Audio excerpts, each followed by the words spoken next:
Labdien, dārgie draugi! Man blakus ir dāma, medicīnas viens no skaistākajiem ziediem.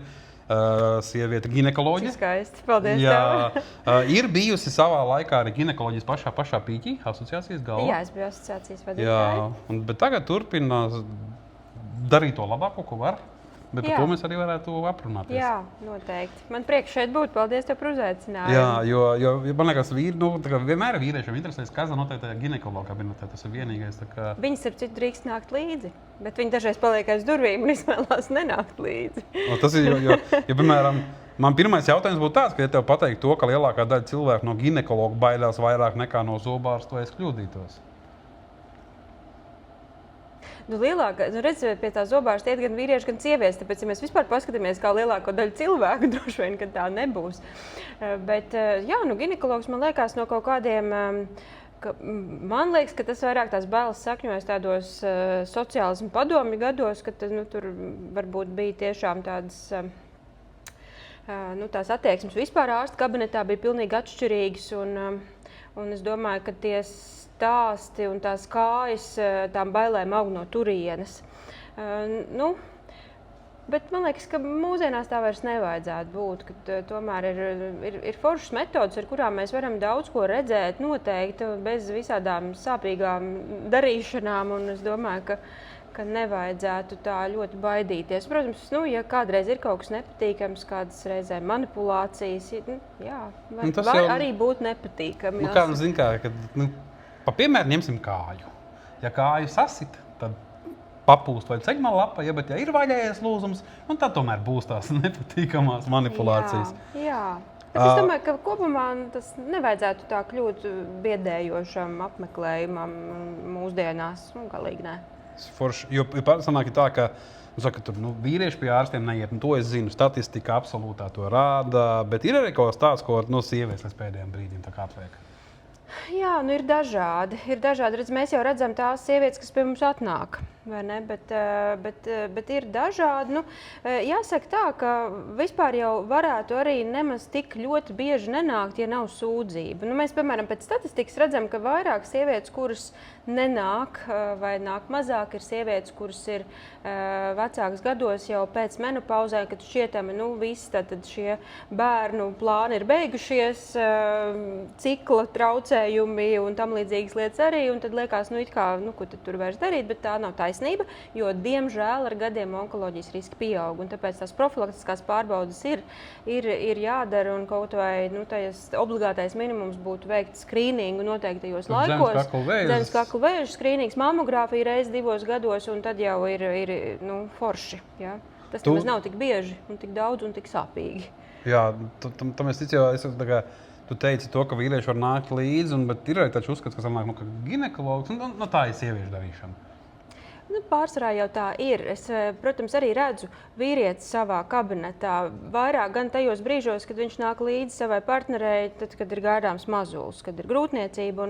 Un man liekas, lielā daļā gadījumu tas ir ļoti, ļoti svarīgi sievietei, un es domāju, arī svarīgi vīrietim. Bet tiesa gan ir arī situācijas, ka tu no malas redzi, ka viņam dažreiz ir likts nākt, un tad liekas, drusku varbūt žēl, bet mēģinām kaut kā iesaistīt. Sievietes vispār, manuprāt, ir atvērtāks un iesaistās. Runājot par skrīningiem, es atceros tās leģendāras stāsts, ka vienā veselības centrā bija bezmaksas prostatsvēžu pārbaude. Tagad atnāk viena kundze gados. Viņa saka, ka viņai vajag, jā. Viņa tagad skaidro, ka varētu jau, bet nav jau ko tur pārbaudīt. Bet viņai vajag, un tad otrs stāsts, ka par to, ka tu minēji, kad kāds ir atsūtīts, kad man liekas tajā pašā reizē pat bija tā, kad atnāk sieviete prasa, kā to pārbaudu veids? Nodod asins. Andrei, tur tikai asins nodod. Tad ir droši nāk. Bet tā ir, jā. Bet, ja piemēram, man patīk šies, ka mēs esam veselības funkcionāri Latvijā, varam kaut ko atrisināt, piemēram, sieviešu veselībā.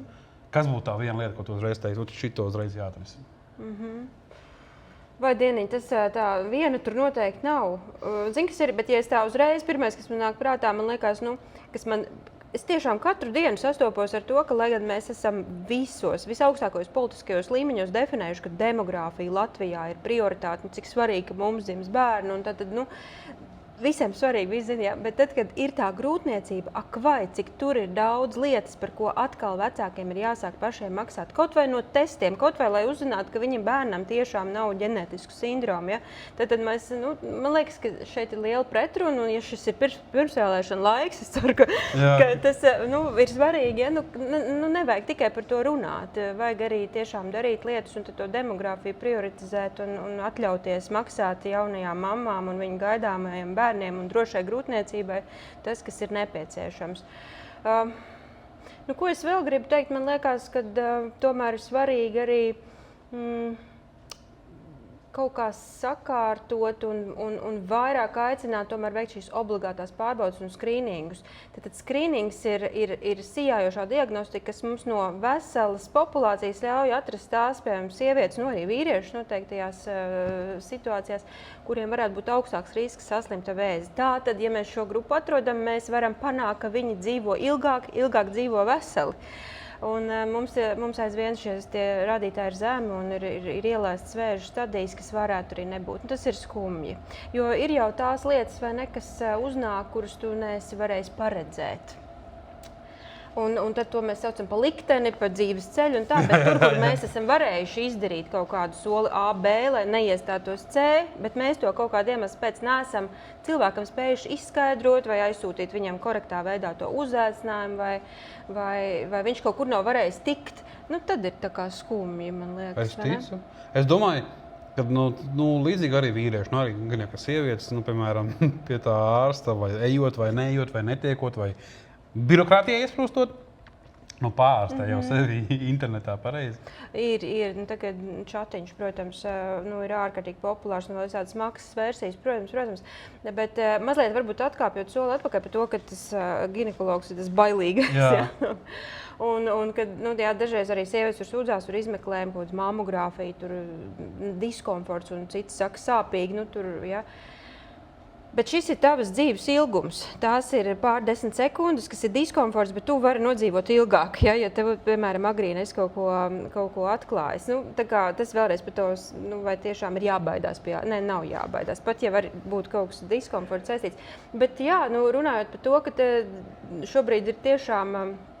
Protams, ka pacienti visu kaut ko paprasa čatiņām, un tad nāk jau ar gatavām atbildēm. Jā, es gribēju to pārtraukt. Tad arī ārsts kaut ko paprasa čatiņām, nav jau tā, ka ne. Es domāju, ka ir tā, ka tu vari paskatīties uz tāds, piemēram, atnāk dāma, un tu paskaties tāds, viņa jau pats jau 5 diagnozes uzlikusi. Bet, zini, tur ir arī foršas lietas, tāpēc, ka tas jau sniedz arī tādu izglītojošu funkciju. Lielā daļā jautājumu tur ir, čatam ir normāla izglītojoša funkcija. Viņš izstāsta ļoti labi par lietām.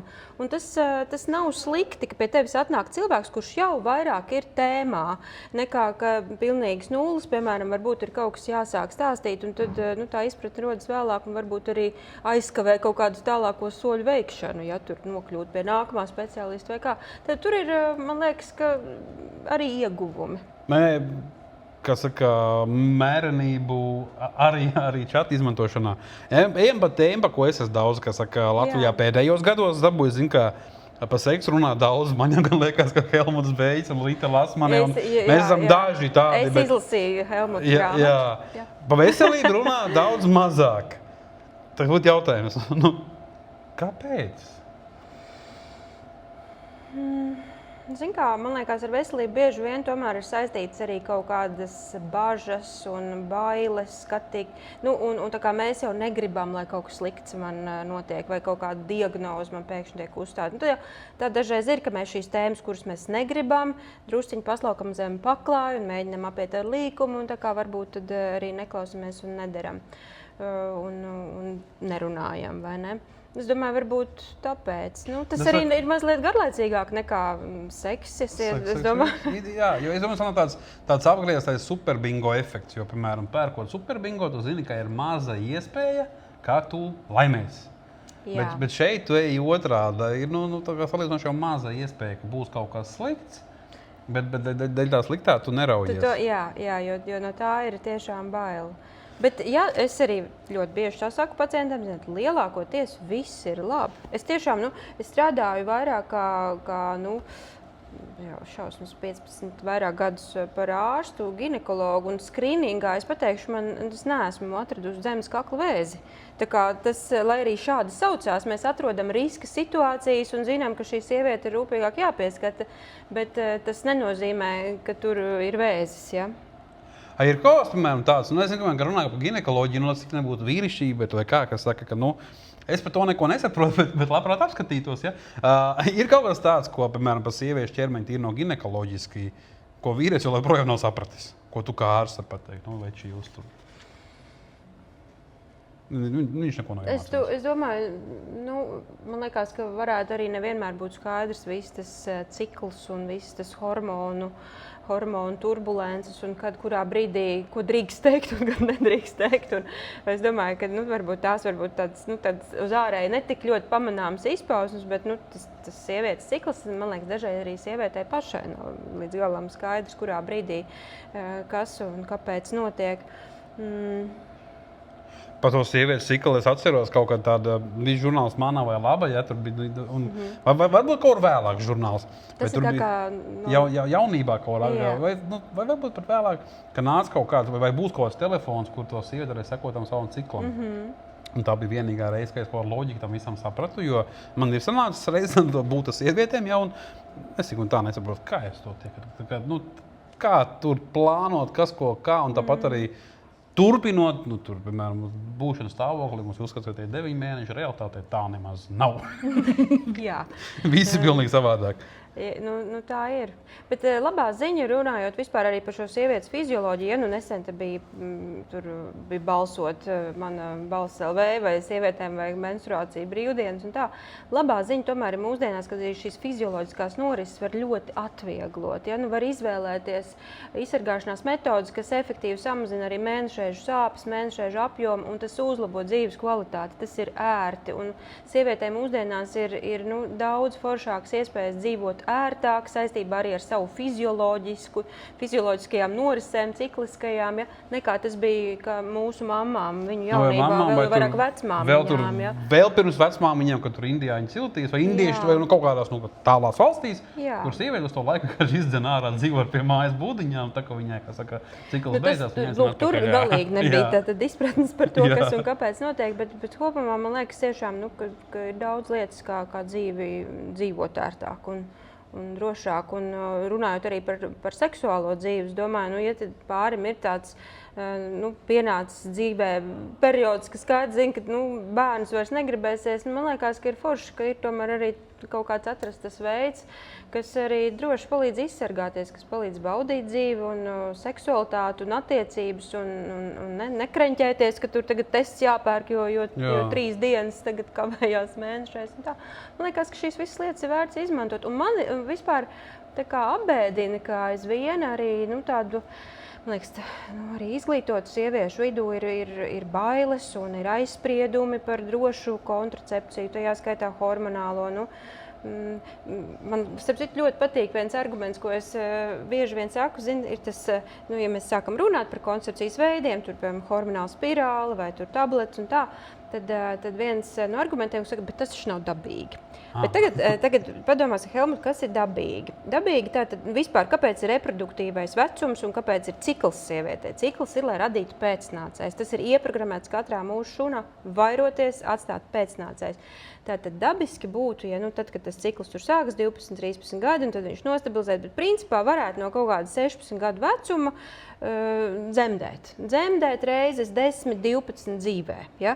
Bet kaut kā nedabīgi mēs to nedaram. Ja? Mēs kāds 2 reizītes to, 3 reizes. Latvijā tur bērnu skaits sievietē ir 1, ja nemaldoši 4 vai kā, vai 1,7. Ja viņai 4, tad jau šķīvus sāk skatīties. Vai ne. Un tāpēc es domāju, kas tad būtu dabiskāk, vai ne? Un īstenībā neviens nav teicis, ka dabīgi ir visus šos gadus, kuros viņa neplāno grūtniecība, būt šim ciklam, ja, kas visu laiku rauj katru mēnesi augšā savus hormonālos pīķus un kritumus, un tad ir premenstruālais sindroms, un tad ir sāpīgas krūtis, un tad ir cikla traucējumi. Tad varbūt, ka mums tieši tur tāds frīze režīms ar drošu, efektīvu, mūsdienīgu metodi, kas ir arī kontracepcija, kas atvieglo ikdienu. ir tieši laikā. Nē, tas, ko tu stāsti, man liekas, baigi loģiski saliekās cilvēkam, ja viņš domā tā, tā kā anatomiski 2 dzimumi, ja? Reku jau sievietes pasauli, tas ginekoloģija, kas tur vēl, reku jau vīriešu pasauli, jā, mums nav cikls, kas saka, mums ir, man liekas, pubertāte, testosterons diktē pusto mūsu pasauli. Bet tas viss saliekās, bet tā kā sāk izdomāt, tajā neejam. Tas lauciņš man baigi nav manējais. Bet viens, ko es neesmu pamanījis, kādreiz bija seksuāli transmisīvās slimības. Vai man likās, ka tā ir? Viņas ir. Jā, sanāk, kad pa viņiem vēl joprojām, zin kā, tā kā runāt arī, kā saka, kaunās, teiksim, kā ir. Un tu tā stigma tikpat liela, kā kādreiz? Es jau esmu tajā burbulī, kur es nekaunos runāt un ar mani nāk un runā. Jā. Bet absolūti nenormāli svarīga lieta. Man liekas, ka varbūt pēdējos pāris gadus, ja nemaldos, mēs vairs neesam Eiropā pirmajā vietā, bet kaut kādās nākamajās uzreiz, vai ne? Pēc jauniegūto HIV gadījumu skaita populācijā. HIV ir seksuāli transmisīva slimība.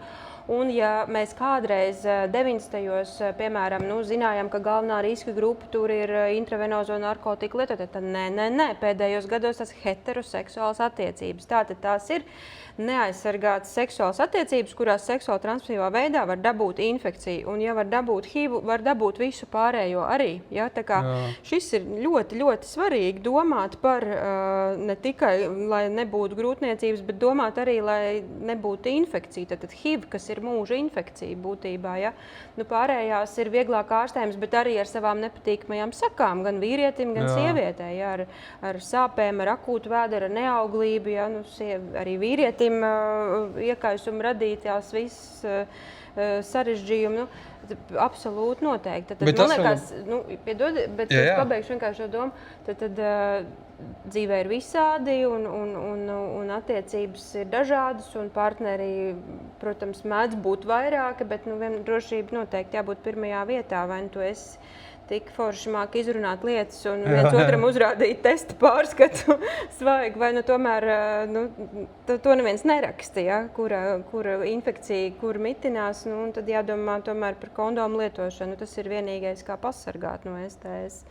Nekas cits. Jā, man būtu arī tieši jautājums par to, ka kādreiz tur bija, ka tur, es ar prezervatīvu, vai tur neko tur nejūtu, vai tu man neusticies, un es esmu tīrs un tā tālāk. Un tad, tas tīrs nomazgājies. Jā, bet tie skaitļi tomēr rāda, ka... Jā, un tas viss notiek un viss ir. Mums šajā ziņā, faktiski ir arī tie ziņojumi tiek sniegt, teiksim, viņi, protams, tur neviens vārdu uzvārdu neraksta un neviens neiet meklēt partnerus. Ja? Bet principā laboratorijā, ja ir veikts tests, kas ir pozitīvs seksuāli transmisīvai slimībai, ir jāsūta ziņojums uz SPKC, tā kā tā statistika jau kaut kāda pulcējās. Bet tas viss ir aktuāli, protams. Es arī par šito, kā saku, es pateicīgs tam augstākajam, es vienmēr neesmu bijis svēts un tā dzīve vienmēr nav bijusi, melnbalta, ja? Kad es domāju, ka kaut kur kādreiz ir nostāvējis klāt augstāks spēks. Bet tev, dakterim, kādreiz atnāk tie neforšie gadījumi, sanāk, kad ir, piemēram, tā slimība, vai kaut kāds, tur iekaisums, saslimstība kaut kāda. Kas tev vairāk, kā cilvēkam ir stulbi, ka ir tā slimība, vai ka viņš atnācis pa vēlu? Kad viņu ir ielaista?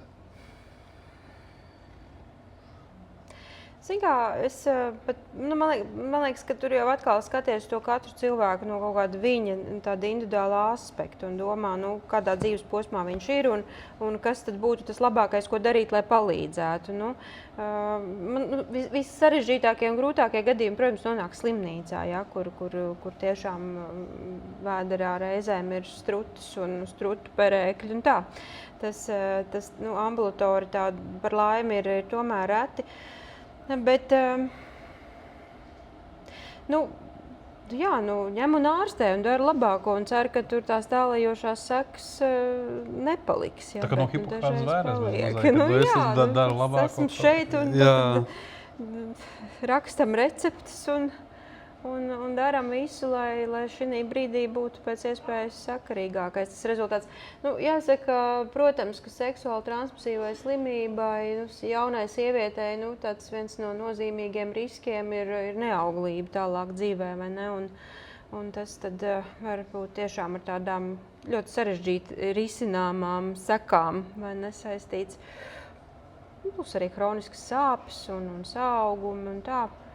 Un tad, protams, kad tā epizode ir, tu ārstē, bet tu jau nezini, kā būs pēc tiem 7, 8 gadiem, kad tas plāns par to bērniņu šajās vai citās attiecībās būs. Nu, tad jau redzēs, tad jau risinās. Ir kaut kāds tāds, nezinu, profils, piemēram, vai kā atšķirās tie cilvēki, kad tu jau, piemēram, uzmet atstāts, kad viņš vērnu, viņš uz savu veselību rūpējās, ka viņam puslīdz tā kā ir līdzīga. Šitien nav.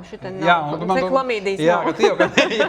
Jā, bet, tā kā, vai kā vispār, ka viņam ir tāds, tur regulāri nāk, tur, ka, vai ka tu varbūt pirmo reizi redzot, tu kā reizi, šitas... Šita nebūs. Jā.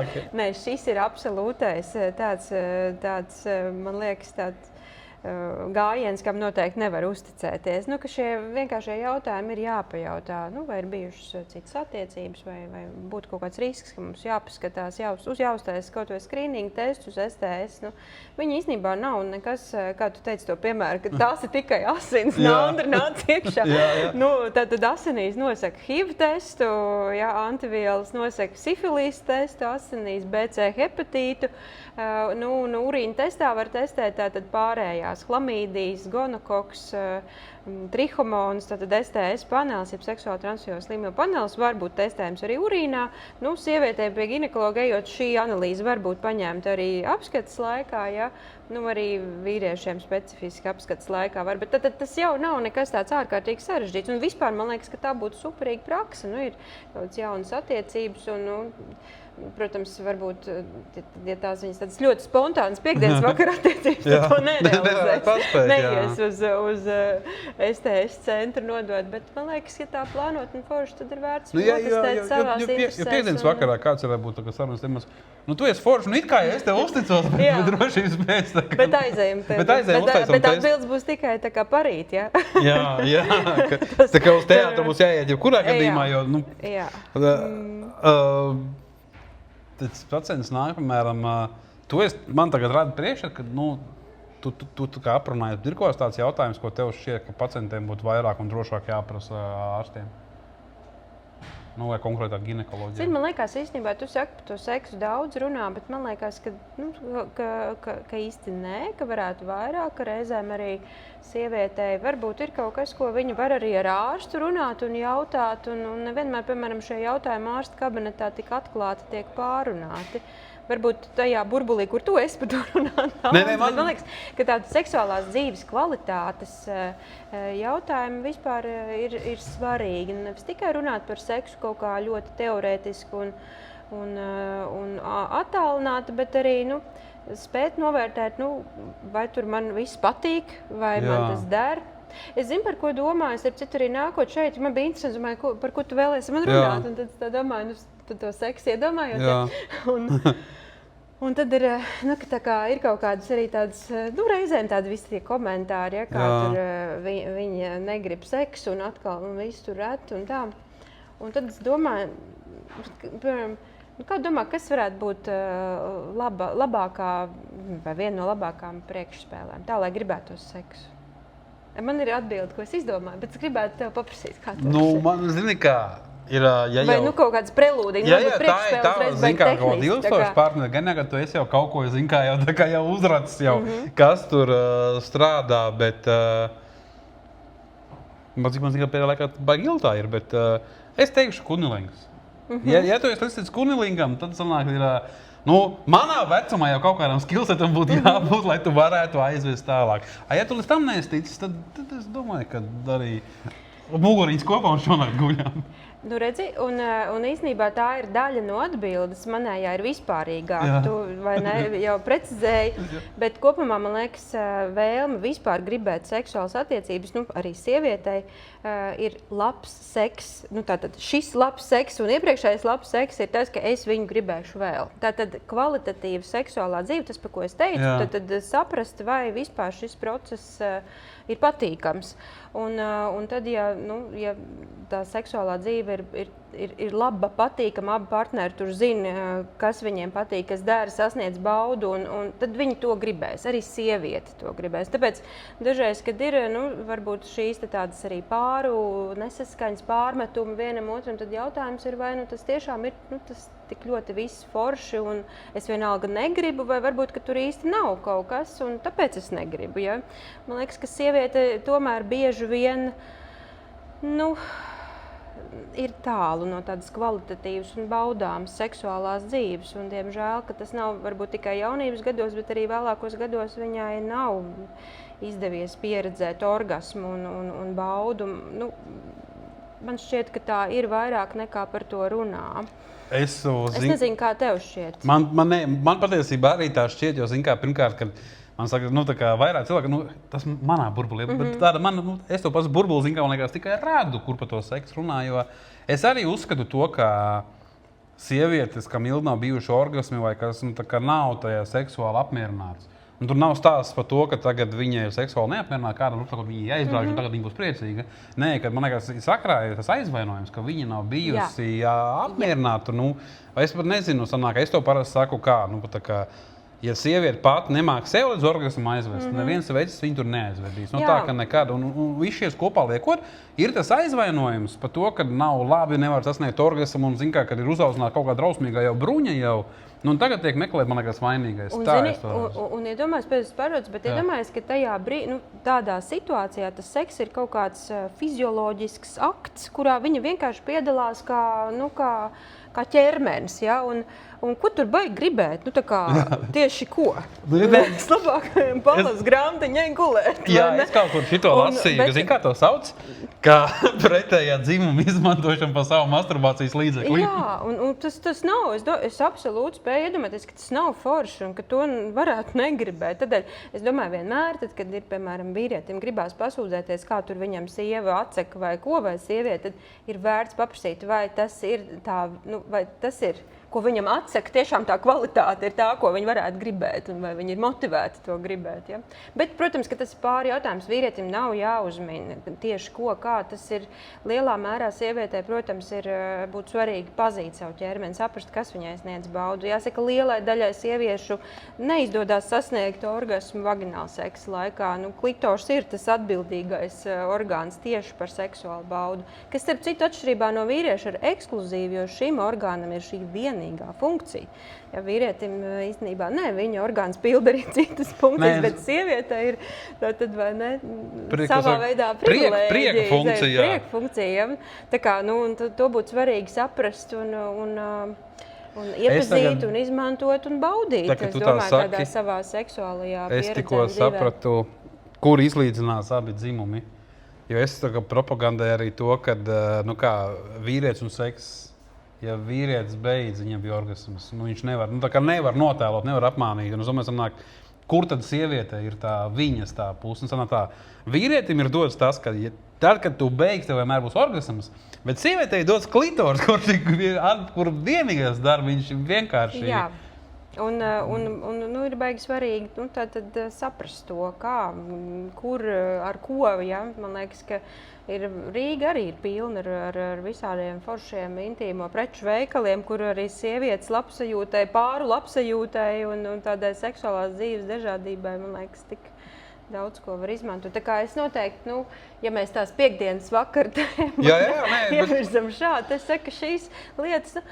Nevienmēr, protams, tajā ginekologa vizītē tu šo te visu izrunās, bet man šķiet, ka tas tādai, tas piedara pie sievietes veselības, arī kvalitatīvu labu seksuālā dzīve. Bet, ja no otras puses, piemēram, skatās, vai tā seksa neesamība, orgasma neesamība, tur viss šitā intīmās neesamība nodara kaut kādas kaitējumus? Īsti nē.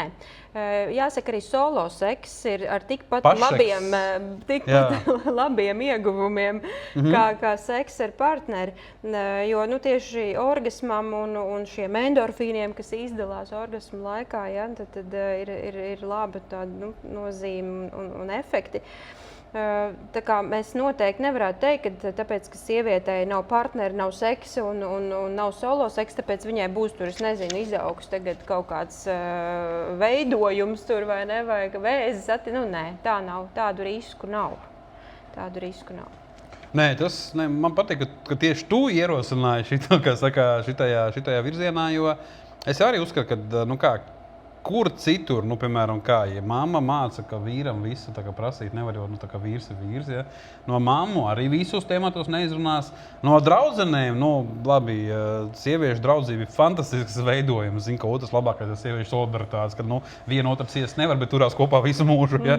Bet tad ginekologa kabinets varētu būt viena no tām lietām, kur paprasīt. Jā, pietiekami neitrāli, jo draudzenēm arī, varbūt tu visām negribi tur tagad jautāt, jo ko te viņas padomās, ka tev šādi jautājumi tagad radušies, ja? Nē, es domāju, ka arī draudzenēm, kā kurām, protams, vai ne, bet ir kaut kādas savas robežas, līdz kurām ar ko runā, bet es pieļauju, ka ir ļoti dažādi, un tās robežas varētu arī būt tiešām ļoti atvērtas daudzās tādās arī sieviešu attiecībās. Bet, protams, un arī ar ārstu runājot par šīm tēmām, piemēram, ja tur tiešām ir kaut kāds diskomforts mīlēšanās laikā, tur arī uzreiz jau var sākt meklēt, saprast, domāt, vai tur ir kaut kāda fiziska lieta, vai kaut kāda, kas ir ar medicīnu saistīta, vai kaut kādā veidā ārstējumu novēršam.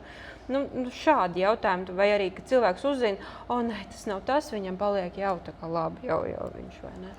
Atslābs. Jo tad sanāk, ka tas teiciens, ka tur vīriešu trūkums organismā, tad tam nav nekāda ginekoloģijas pamatojuma. Nē.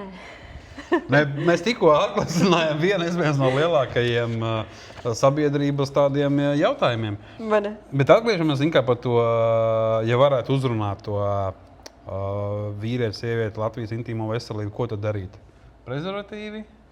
Jā, protams, pie tādām attiecībām, kas ir mainīgas vai ne, un dažādiem partneriem, protams, jādomā par aizsardzību, noteikti prezervatīvu. Man liekas, tādās pāru ilgtermiņa attiecībās es vienmēr aicinu domāt par drošiem, efektīviem veidiem, kas ir ērti arī, lai izsargātos no grūtniecības, kas palīdzētu arī sievietei vieglāk šīs cikliskās, fizioloģiskās norises nereti pārdzīvot, jo tiešām sievietes ir stiprais dzimums ārprāts. Ja? Viņas var asiņot 8-9 dienas mēnesī un tad dzert dzelzi pēc tam atlikušo mēnesi un atkal, bet hormonus ne.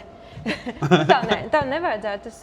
Tas, man liekas, ka jāiet līdz laikam, tāpat kā mēs jau arī, vai ne, mēs pat braucot uz darbu uzliekam veiziņu, kas mums parāda, kur tur no rīta tā kā mēs dzīvojam 21. gadsimtā un lietojam 21. gadsimta lietas, un kāpēc mēs, piemēram, pāru attiecībās kontracepcijā lietojam zirgu pajūgu no 16. gadsimta. Ja pārtrauktais dzimumakts ir top 1 metode Latvijā. Es gribēju teikt, kad mēs tur braucam, tā kā, es domāju, tāpat nav droši, ka ar atspērēm mēs tur braucam vienkārši koku. Es varu godīgi parādīt savu pieredzi. Man žēl, drausmīgi žēl. Divas reizes, kā saka, šāvienā pilnām patronām man ir 2 meitas. Es esmu 2 reizes vecāks, jo pirmais bērns man bija ap 30, otrais 40. Tā kā es esmu salauzis visus tos priekšstatus, tur ir vecums kaut kāds, ka tur kaut kas traucē, kaut kas. Nē, man ir man liekas kaut kas ap lieldienām, un otrs ir Jāņa nosvinēt mājās. Viens sauc Karolīna, otrs sauc Šarlote. Tā kā, zini, kas bija labākais, ko es dzirdēju par šito? Ka pārtautais dzimumakts vēl veido kaut kādu loģiku. Tomēr, tā kā koeficients varētu būt augstāks, bet seks no mugurpuses tā vispār nevar palikt stāvoklī. Un tad es sēdēju un domāju tāds, kāda matemātika tur darbojās. Tā kā, kaut 1%, kas varētu būt, kas uzlabotu to izsargāšanos kaut kādā veidā. Bet šī ļoti dzirdēja reāli un nepatika sen, un tas domāju, tas man... Nē, tur noteikti tā kā, bet vagināls seks no, vagināls seks no mugurpuses, bet, protams, ka kāds sakars visār, kāda kontracepcija. Protams, normāls dzimumakts vienkārši. Tiem jau, zin kā, tur nav bērnu, jo viņš jau saka, viņš speciāli savu sievu, zin kā, visu laikā saka tikai no mugurpuses, jo viņš Turbūt viņiem ir anālais seks. Nē, viņiem ir vaginālais seks, jo anālais seks viņi pārāk, kā saka, tas ir nē. Tas ir koncepts. Tas ir nē. Jā. Nē, tā nav taisnība. Tas totāls mīts pirmoreiz dzirdu, bet tas ir mīts. Jā, tas ir labi. Paldies Dievam. Bet, Ir kaut kāds tāds, piemēram, man ir kaut kāds šie bonus jautājumi, kad cilvēki jau, piemēram, neiet pie ārsta, kaut kas nāk, jo man tas neskar, es jau esmu vecs, es jau esmu pa jaunu, es jau esmu tur tīrīga, es jau biju dušā. Ir kaut kāds tāds profils? Protams. Nu, tas ir tas noliegums arī par to, ka man jau nekad negribētos, lai man ir šī sliktā diagnoze, tāpēc jau es labāk neiešu, un tad jau man viņa nebūs. Bet patiesība ir tajā, jo mēs kļūstam vecāki, jo tas pudeles kakls sašaurinās. Respektīvi, varbūtība, ka mums kaut kas var kaitēt, mazāk ļauns, vairāk ļauns, drusku kaitēt vai ļoti kaitēt, pieaug ar gadiem. Labā ziņa ir tā, ka ir lietas, ko mēs varam darīt. Runājot kaut vai arī par vēžiem, mēs varam turēties pie normāla ķermeņa svara. Tas ļoti samazina vēža risku. Sievietei krūtsvēža risku, endometrija vēža risku, tad normāls svars būtu baigi forši. Nesmēķēt, labi gulēt, veselīgi ēst, sportot. Kas vēl bija? Šīs jau ir ļoti svarīgas lietas. Apmeklēt profilaktiskās šīs skrīninga pārbaudas, tātad pārbaudīt laicīgi, noķert to, ko var noķert laicīgi. Tātad sievietēm zemes kakla vēža skrīnings, krūtsvēža skrīnings, mammogrāfija, vai ne? Tās ir tās lietas, kas ir ļoti svarīgi ievērot. Un tagad kaut kā es jūtu tiešām ir tāds... Lai gan jāsaka, tie pacienti, ārsti parasti iet līdzi laikā ar saviem pacientiem. Tāpēc pie manis arī nāk šobrīd pacients, kurām ir daudz jautājumu par šo perimenopauzu un tātad cikla traucējumu un menopauzes tošanas, visu to. Un tas, protams, sievietei šķiet biedējoši, bet es vienmēr saku, ka jā, 40 plus nāk ar saviem riskiem, bet tas noteikti nāk arī ar to, ka mums vienkārši tiešām beidzot ir jāsāk vairāk ieguldīties savā veselībā. Tāpat kā mašīna, ka mēs nopērkam jaunu, vai ne, tur pat CSDD iedod uz 2 gadiem, tu vari iet tikai apskatu, jo viņi taču ir jauni, tu papildini logu šķīdumu, un brauc. Tā, es domāju. Jā. Bet tā ir, bet saprotu, un tad ir kaut kā tie 3 gadi vai 5 gadi garantija beigusies, un tad drusku tur sākās, kaut kas jāsāk tur pamainīt, kaut kas tur, un pēc 7-10 gadiem kaut kas jau tā kā tiešām mūs, un tie 40-45 ir tie, kad ir uz tām apskatēm jāsāk, tā teikt, braukt, ja, un kaut kas ir vairāk jāpieskat, kaut kas, un vairāk par sevi jārūpējās, un tad jau arī tie veselīgās dzīves gadi, ne tikai dzīves gadi, bet veselīgie gadi, jo mēs jau gribam būt mundri, aktīvi un vai ne, piedalīties viskaut kur, tad viņi ir arī ilgāki, ja mēs tiešām sākam mērķiecīgi ieguldīties. Es arī gribētu papildināt to, ka sievietes Latvijā vispār ir tādā ziņā elitārākā situācijā, jo gan par krūtsvēža skrīningu atnāk vēstule, atkal tur ir tehniskas detaļas, kā viņai vajadzētu nākt, bet tāda ir. Pat zemes kakla vēzis atnāk arī vēstulē, un tas, man liekas, tas absolūtais minimums. Un sieviete, kā ir tajā hierarhijā 2. vietā, jo vislabākais ir bērniem, tas ir apsveicama lieta, tā kā labāk izmeklējam, labāk ārstēšana, tā būtu jābūt, tomēr vismaz tur tas strādā. Tad ir sieviete, jo viņa var būt mamma, tad, preces dabūt tas, kas viņam paliek, bet, un tajā pašā laikā, kad ir attīstījušās gan visas tās ierīces izmeklējam, kad es arī dāmas iedrošinu neiet pārbaudāt, jo, es vēl vispār esmu precēts pat, kā apskatīties varu, bet neko nesaprotu un nepalīdzēšu. Bet kā ir pašiem ārstiem? Ārstiem arī bēliet pie ārstiem? Vai jūs jau tajā laikā, kamēr kļūstat par tiem ārstiem, jau esat tā jau nonivelējušies, kad, Bet es domāju, pie zobārsta ir bailīgāk nekā pie ginekologas noteikti var teikt. Tas būtu To pat es varu teikt, jo es nekad neesmu nevienu ginekologu, kas tik priecīgi runājis, jo zobārs man tas par to filozofiju, ka pie zobārsta ejot viena lieta. Tu nevari pat neko pateikt. Ej iekšā, apskaties, cik ir pulkstenis. Un tagad, tu nāks ārā, tad tu varēsi konkrēti fiksēt laiku, kad tās mocības ir beigusies. Tas ir vienīgi, kas man strādā. Ka es zinu, ka es nākamreiz uz to pulksteni skatīšos. Viss šitas būs aiz muguras, bet es varu katru sekundi. Tu minēji, kā saka, es teikšu tā, kā sieviete vecumā prasīs, kā pieredze, bet tā vairāk kā 10 gadi ginekoloģijā. Ir vēl kaut kas tāds, kas tev liek aizdomāties, vai kaut kas tev pārsteidz ikdienā tavā darbā? Nu jā, ik pa laikam mani pārsteidz, bet tad es tā vienmēr cenšos veselīgi paraudzīties un domāt par to, cik labi, ka mēs esam dažādi. Mēs visi esam tik dažādi, un tas padara pasauli interesantu. Un varbūt tas, kā es esmu par kaut kādu konkrētu lietu domājis, darījusi, ka tas ir tā, un tad pēkšņi kāds kaut ko pajautā, un tā arī var domāt. Jā. Bet tas jau tāds pa viedumu. Es tikko atcerējos Elēnu jautājumu, kas nebija pierakstīts, bet šitos es pat nezinu, kurus viņi dzirdēja. Bet, ka tu biji teicis kaut kāds ginekologs, bet sen. Un, kas ar tādu sievieti ir, zin kā, tur 15-gadīgi, 25-gadīgi, līdz kaut kā, tur jau, zin kā, viss ir vienāds. Ka nevajag arī, kā saka, pārvērtēt, ka to darba lauku. Tiešām tur tā arī ir, ka tur nekas nemainās. Tu domā vispār tā kā anatomijā sievietes vai darba laukā? Anatomijā, jo zin kā, jo darba lauks pārējais, zin kā, to es izpētījis, bet anatomiski tad viss tur tomēr... Nē, kopumā, protams, ka pamata tātad tas, kā mēs cilvēki esam būvēti vīrieši, sievietes, protams, ka lielos vilcienos jau ir pamata principi, tā teikt, māte daba jau ir ievērojusi. Bet, protams, vienmēr ir variācijas pa tēmu. Un tad es atkal varu teikt, man liekas, cik cilvēku, tik dažādības. Viss kaut kādā aspektā, anatomiskā, fizioloģiskā. Jā, ir, protams, lielie principi, kā gan savādāk vai nevarētu ķirurgi, piemēram, operēt. Skaidrs, ka ir noteikti ķermeņa uzbūve. Jā, es esmu dzirdējis, kad arī sievietes vagīnam taisa plastiku, un tad es domāju, wow. Jā. Iedomājies, ka viena sieviete jau ir tādā līmenī, ka viņa uzskata, ka viņai vagīnai vajag plastiku, un otra tādā līmenī, ka viņa pat... Šī ir, starp citu, viena tāda, man liekas, tāda arī svarīga tēma. Bieži vien jau tā vagīnas plastika ir tīri medicīniski nepieciešama. Tas nav kaprīze. Jāsaka, jā, ka sieviete, lielākais riska faktors, kādēļ viņa varētu nonākt pie šādas operācijas, īstenībā ir grūtniecība un dzemdības.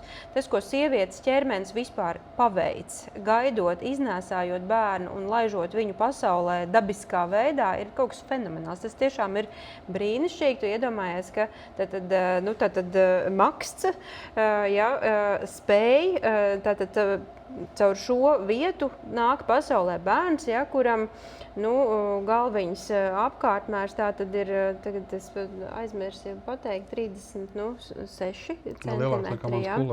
Un tātad tie ir muskuļi, saistaudi, tātad, kas šo te visu spēj paveikt, un sieviete pēc tam arī lielākoties ļoti normāli funkcionē. Bet, protams, ka šie muskuļaudi, saistaudi, iegurņu pamatne, nereti, diemžēl, cieš dzemdību procesā ar to, ka attīstās vājums, ar to, ka veidojas smags cienu vājums, ar to, ka veidojas dzemdes noslīdējums, urīna nesaturēšana, un dažreiz šī maksas plastika ir tīri medicīniski nepieciešamība. Plīsumi, jā, tos, protams, sašu un tā, un diemžēl šeit atkal ir jautājums par to, cik mēs ļoti gribam, lai Latvijā dzimst bērni. Protams, mēs ļoti gribam, bet sieviete risināt šīs problēmas bieži vien ir atkal atstāta ar savām finansēm un savu varēšanu. Jo atkal virkni lietu šeit neapmaksā valsts, un tad, tas var tikko man ir kaut tāda tevišķā, kā saka, tāda līdzjūtība iezagās, ka, tas ir briesmīgi. Piemēram, paņemam kaut kādu ģimeni, labi, neņem sociāli nelabvēlīgi, bet tā kā, puslīdz normāla ģimeni, ja? Kam tur, ir ok, bet tad ir šitās cases. Ka tur tiešām kaut kas, zin kā, tur saplīst bišķiņ pa daudz vai kaut kas. Tur pat nevajag saplīst. Tas ir tāds, ka muskuļu nopēram, iedomājies, es nezinu, iedomājies, tev meitiņas, divas un matugumiju. Taču es astīti, nopērts matugumiju, dragās, viņa tāda, cieši to astīti savēlc kārtīgi. Pēc mēneša viņa ir, kaut līdzīgi arī ar muskultūru. Tad viņa tajā iestiepumā tomēr ir relaksētāka un faktiski, lai pēc tam spētu atjaunot maksas muskuļus, ir diezgan jāieguldās, jāiet vingrot specifiski pie šiem iegurņa pamatnes fizioterapeitiem. Ko tāds reģionāls cilvēks, zin kā, šī ir bēda, piemēram, šī ir tāda, un tās ir jaunas sievietes, kurām ir svarīga dzīves kvalitāte, kuras varbūt pēc tam vairs nekad nevar aiziet tautu dejās uzlēkāt polku, jo īstenībā ir slodzes nesaturēšana, piemēram. Tā kā tas saku, sievietes ķermenis ir brīnišķīgs, bet tas, kā viņa, kā sieviete ar savu fizisko ķermeni ieguldās grūtniecībā, bērnu iznēsāšanā, bērnu laišanā pasaulē, tas arī, man liekas, tāda milzīga vērtība, ko vispār sveicināt vienmēr novērtēt arī tos vīriešus, kas viņām ir blakus. Es arī par šito, tiešām tā vīriešu perspektīvas gribētu teikt, ka Man kā vīrietim sanāk, labi, es zinu, kas ir sievietē, zinu, kā biksēs, es tur cik reizes gribējis būt, bet tā ideja kāda, ka šīs ir tās lietas, kas man liekas, ka sievietes pašas nerunā. Jā, tā ir un ir, vai ne? Jā, ka ir sanāk, ka tur ir šī tā, zin kā, tur tas tā līdzīgi, tā kā, piemēram, arī vīriešiem pēc kādām operācijām ir pamperi, zin kā, tur tā kā, bet arī tur ir attīstījušies, bet tas ir krietni rētāk, jā, sievietes pamatā. Bet sievietēm ir sanāk, kad par to ir, man liekas, pašām jārunā un kad nav jākaunās, tā kā, jo, ja sievietes pašas nerunās, tad tas, ka daļa vīriešu, zin kā, tur kaut ko tur, zin kā, puisis smiesies, es skaidrs, zin, ka viņi pa visu smējās, bet, būs kaut kāda normālā veču, tā kā daļa, kas to sapratīs, kad, ja vēl ir, tā kā es saku, kā tas ir nožēlojami, ja, ir šī tādas dzemdības, kā saka, ir tur demogrāfija, ja, un tad tur ir, dzīvo ārpus, dzīvo pat Pierīgā, nav tās divas mašīnas, ja pat izbraukāt, tad apmaksāt. Tas... Bet šo ir svarīgi. Lūk, man liekas, šis ir viens no tiem jautājumiem, ko būtu svarīgi arī tajā ārsta kabinetā. Jo man liekas, ka šo sievieti arī nereti nenoaktualizē nākot pie ginekologa. Tad, tiešām pēc dzemdībām ļoti svarīgi ir pareizi vingrot, pareizi stiprināt muskuļus. Rezultāti ir ļoti forši un labi. Bet jo laicīgāk, jo labāk. Un īstenībā, tad, kad pienāk tie pēcmenopauzes gadi, ja, tad pēc 50, tad šīs problēmas jau vairāk eskalējās, ja, jo atkal pazūd hormoni, kas drusciņi ir bijuši, nevis drusciņi, bet lielā mērā ir tai muskultūrai bijuši ļoti svarīgi, ja, lai viņiem būtu tonusā, un tad tas problēmas kļūst smagākas, un tad tur tā plastika. Tas nav tikai skaistumvārdā. Skaistumvārdā ir labioplastika nereti, ja, vai, kad sievietei varbūt šķiet, ka viņas ārējie dzimuma orgāni, tieši kaunamlūpes, varbūt nav tādā izmērā vai izskatā, kā vizuāli gribētu.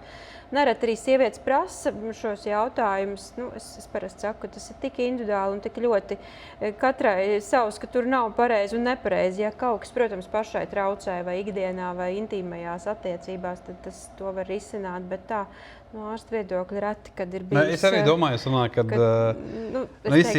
es arī tā kā, katrs dara savu ķermeni, ko grib un kā patīk, un tas ir forši, bet kad es esmu gan drošs, ka tā sieviete, kas, piemēram, grib tur, nezinu, vai kaunu, vai ko tur tā kā uzlabot, ka to viņa ir izdomājusi, ka nav smuki. Visticamāk, tas ir... Vīrieši reizēm viņi pat daudz izrunājās par šīm lietām. Un es esmu redzējis, satikusi tādas sievietes, ka man liekas, tam čalim vajadzētu... Ir pa dulo, jā.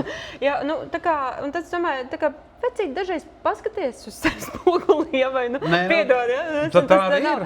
Bet tā kā, vai ne, protams, man liekas, ka gan vīrieti, gan sievieti, kaut kādā veidā norādot par kaut kādām nepilnībām, īpaši vēl tik delikātā jomā, kā, piemēram, tur intīmā sfēra un joma, var ārkārtīgi, man liekas, traumatizēt. Un tā. Jā, man liekas, ir jābūt ļoti tādiem empātiskiem. Ir jārunā par lietām, īpaši par lietām, kuras var uzlabot un kas mums ir svarīgas, lai tiktu uzlabot, bet tā, man liekas, nedrīkst arī noteikti mētāties. Es jau domāju, man šo jautājumu tā neuzprasīt. Veselības mācības skolās. Jā. Tas, tu to redzi, zin kā no tās puses. Man bija vienreiz netieši kurā pilsētā skolā pie džekiem, 16-gadīgiem. Loģiski, ka viņi visi mēģināja mani pārsteigt. Viņiem bija grūti, jo viņi nezināja, pa kādām lietām es grāmatas rakstu un tā tālāk. Bet pēc kādām 40 minūtēm mums bija tiešām foršas sarunas. Es viņiem stāstīju, kā mazgāt sēkalniekus, kas ko kā. No viņiem bija jautājumi, un tā es teicu, džeki, ja jums būtu jāuztais kampaņa, lai jūs dzirdētu citi tādi džeki, tā kā jūs, un aizmugurē sēdēt tāds snirdzīgs čels, viņš tāds sliktākajā gadījumā čikčirika, un es saku, ko tas nozīmē, viņš šķērs parāda. Man liekas, tas arī ir rītīgi forši, bet es arī uzskatu, ka veselības mācībai skolā jāatgriežas, un jāatgriežas ir, es nezinu, kas jau tur jāmāc, bet pateikt to, ka ir vagīna un ir dzimumloceklis, ka ir seikalnieki, ka ir sievietes kopšana, ka ir paketes, tamponi, viss šitās šķēles. Man liekas, ka tas ir veselības mācībā jāieliek kā pamatiņš. Tas tur tālāk, kā viņš galvā, kā viņam pārliecība, kas viņš ir, gumijkoks, kaķis vai cilvēks, Tas nav manā kompetencē, bet ir tajā fizioloģiskā, anatomiskā, man liekas, tas būtu veselības mācībā jāieliek. Un tad ģimene var to nevis tā kā, ģimene to varētu pastiprināt, normalizēt. Ka tas, ko tur skolā māca, mēs sakam, līdzīgi kā matemātiku. Kā mēs jau arī līdz kaut kādai 12. klasē, mēs tam bērnam sakam, tur, tev jāmācās, tev eksāmeni jānoliek, tev būs jābūt šitā. Tā kā viņš to visu noliek, tad sanāk, sēdies man blakām tagad, kamēr tev, līdz tev nebūs bērnu, to tev nevajadzēs. Jā, protams, ka veselības mācība, un tas jau ir ne tikai par seksuālo reproduktīvo veselību, jo tā ir vispār veselības pratība. Protams, arī šajā jomā, bet tādā ziņā veselības pratība, kāpēc būtu jāsporto? Kāpēc man jādomā, kas ir uz manas šķīvi un ko es ēdīšu? Un kāpēc varbūt nevajag čipsīšus un koliņu katru dienu? Ja? Un šīs visas lietas arī ir baigi svarīgi jaunam cilvēkam. Viņš jau aiziet dzīvē ir lieliski, ja ģimene to ieliek, un tā vajadzētu būt, jo ģimenē jau vispirms tas bērns ir, vai ne? Un tad tikai viņš nokļūst skolā. Bet ģimenes jau arī ir dažādas. Un es teiktu tā, ka viens ir tas, kā ģimenē var runāt par delikātām lietām, par seksualitāti, par intīmām lietām. Un otrs ir, kādas ir ģimenē vecākiem zināšanas par šīm lietām un ko viņi iedod. Piemēram, cik bija gadu tam kur runāja par to seksu no aizmugures drošu kontracepciju. 36, 37? Tad jautājums, ko tad viņš var iemācīt par drošu kontracepciju savam bērnam, vai ne? Ja viņam ir 37 gados šī ideja aizvien. Tad šis ir. Tad iespēc šī gadījumā būtu forši, ja tā skola tomēr pateikt, nē, zin kā, šis nav droši. Šis nestrādās. Tāpēc es domāju, ka skolā un tādai strukturētai programmai, kas ir pētījumos balstīta, kas jauniešiem ir svarīgi zināt, ir ļoti liela nozīme. Jo es atceros, ka es biju mazāks, māsa un viss. Un tad mūsu ģimene bija kaut kā tāda vērtība, kad, zini, kāpēc čalis var aizdzerties un meitene nevar aizdzerties? Uz discēnu aizdzerties, aiztusēties, pēc diskotēkas. Tāpēc, kad čalis atnāks mājās un kas viņai būtu noticis? Pa mutu var dabūt, kāda miedevs, no kādas pārgulēs, tāda, bet meitene ar bērnu atnest mājās. Un, lai cik tas nebūtu nežēlīgi, es to esmu paņēmis arī savā tajā, un ko es arī ka man bērnu meitas paaugsies, ka es, ja ne savādāk, tad šitas, ka tu man neatnes mājās, bērnu daļ savas muļķības neapzinām, vai kaut ko tādu, jo es jau bērns jau tu man paliks, es arī tavus bērnus audzināšu, pieņemšu, kā es jau būtu, tik un tā būšu ciltstēvs, bet tas man liekas ir tā. Jo es esmu kategoriski, pret šito, es esmu par abortiem, bet aborts muļķību ir tas stulbi. Jā, man arī ir 2 bērni, un jāsaka, ka man tādas bailes arī, protams, vienmēr, man liekas, ir bailes vecākiem kaut kur, jo tu tālāk viņu laidi, jo tu atkal vairāk par kaut ko baidies. Bet runājot par šiem vakarā atnākt mājās vai aiztusēties, un arī, man liekas, tāda vardarbība, protams, bet arī puiši var būt pakļaut vardarbībai, un meitenes arī, tas arī ir, man liekas, ļoti biedējoši, un dažkārt jau, ka mēs arī klausamies, piemēram, par kaut kādos kolektīvos notikušu vardarbību attiecīgi no pieaugušo pusi, tajos pašos kaut kādos sporta nometnēs vai kur, ik pa laikam, vai ne, tur mākslas skola, vai... Un tad es domāju, cik svarīgi ir tam bērnam iemācīt, ka šeit ir tā robeža, kur sākas vardarbība. Šeit tev ir jāsaka nē, nevis tu jau esi līdz kaut kādam tādam posmam, kur tu jau esi traumatizēts un izmantots, bet tu vēl cilvēks to sapratīs tikai pēc 10 gadiem. Ja, un cik svarīgi ir par to izglītot bērnus un jauniešus, un cik forši, ka ir, piemēram, tādas programmas kā tāda džimbu skoliņa, ja, kas māca par šīm savām robežām, tas ir ārkārtīgi svarīgi. Un tā jau arī ir izglītošana. Nevar varbūt palikt zem veselības mācība, bet principā tā ir izglītošana jauniešu arī tāda, izpratnes veidošana, arī viņu drošība. Jo es arī par to sanāku, ka tas ir kaut kā, man arī kā vecākam tas ir kaut kā tik ļoti jānobetonē tajā mazā bērna cilvēka apziņā, tas, ka ir pedofili un tā tālāk, labi, viņi visos laikos bijuši, viņi nav uzradušies pēkšņi, bet man ir savs skatījums, kas neatbilst krimināla likumam, ko viņiem jādara, bet tā ideja ir ka tam bērniņam visbiežāk, kas viņi izmanto?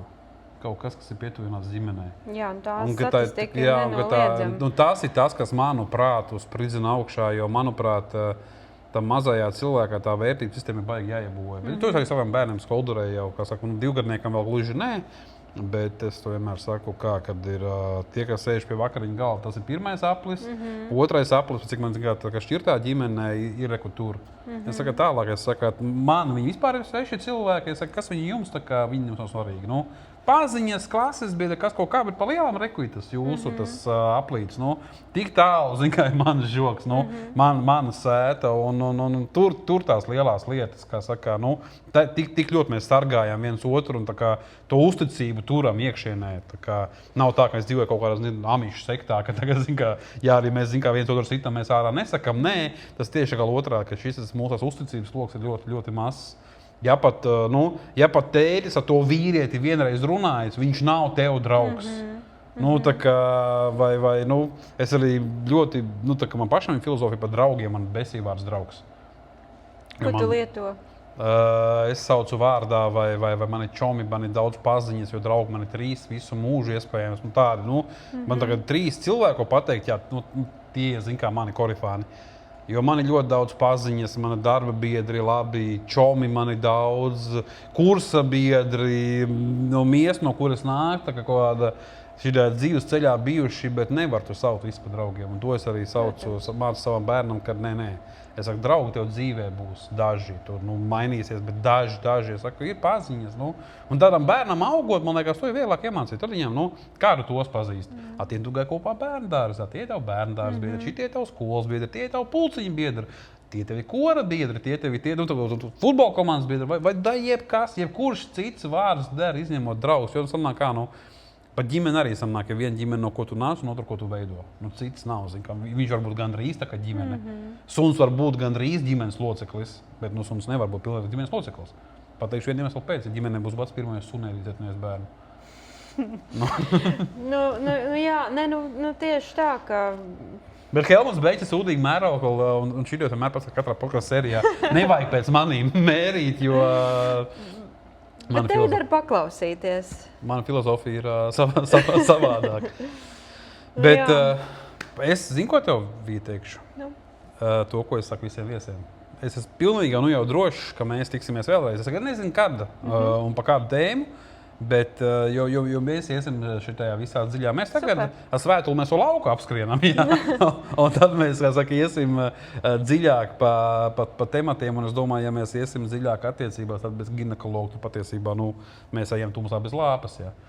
Tā kā... Kolosāli, šis ir labs klauši, pierakstīšu. Jā, tad tagad es teikšu tev super mīļu, lielu paldies, ka tu atnāci. Paldies, ka tu uzaicināji. Turpinājums sekos. Un klausītājiem paldies, kas noklausieties. Vija Veisa ginekoloģi. Es varu pačūstēt viņu, var atrast arī sociālos tīklos, bet drīz meklēt arī Google. Mākslīgais intelekts gan jau kā arī atradīs, kuri viņas praksi var pierakstīties par Indām, neko nezinu, bet redzēt, ka viņa ir fantastiska. Uz redzēšanos.